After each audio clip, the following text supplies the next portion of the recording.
Bonjour et bienvenue pour ces impulsions dans la Semaine Sainte. Aujourd'hui, cet extrait d'Exode 12 en particulier.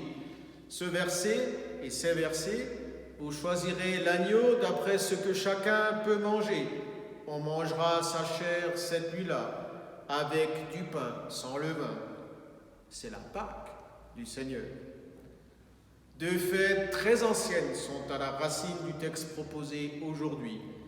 Les Israélites étaient d'abord des bergers nomades. Ensuite, ils sont devenus aussi cultivateurs sédentaires. Les nomades fêtaient le départ des pâturages la nuit à la lumière de la première lune du printemps. C'était aussi la fête de la Pâque. On sacrifiait et on mangeait un agneau du troupeau. Les sédentaires célébraient une autre fête de printemps, le début de la moisson des orges.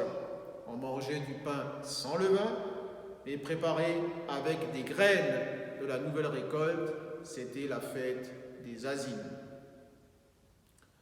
Le livre de l'Exode indique comment célébrer le repas de la Pâque. On y retrouve l'agneau des nomades et le pain des sédentaires. Mais ce chapitre apporte aussi une grande nouveauté. Ces deux fêtes agricoles et pastorales sont rattachées à un événement historique, la libération des Israélites de l'esclavage en Égypte.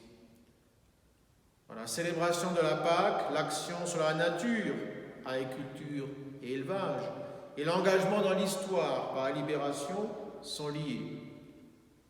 Ne pouvons-nous pas découvrir cela de façon nouvelle aujourd'hui par le rapport de plus en plus évident entre l'économie, l'écologie et l'avenir de l'humanité?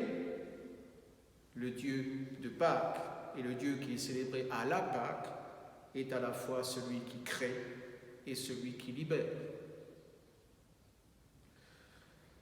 Ce jour-ci sera pour vous le jour du Christ, se remettant à vous pour votre joie définitive. Ce qu'il est de toute éternité, ce qu'il a reçu du Père au jaillissement du monde, le souffle qui l'habite et qui l'unit au Père, sa divinité, son humilité, son amour et sa parole, le Christ les dépose sur vos tables humaines, afin que vous preniez à satiété et que vous viviez. Ce jour-ci sera pour vous le jour où Dieu vous sert le pain et le vin, pour lesquels sa vie et son sang se répandent et coulent dans les veines de votre humanité.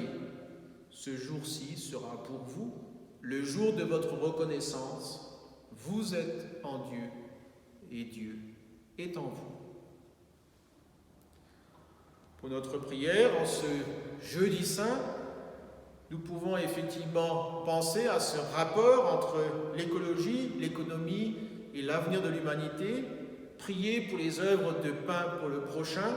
Cette année, cette campagne a été un peu tronquée suite aux derniers événements, vous le savez.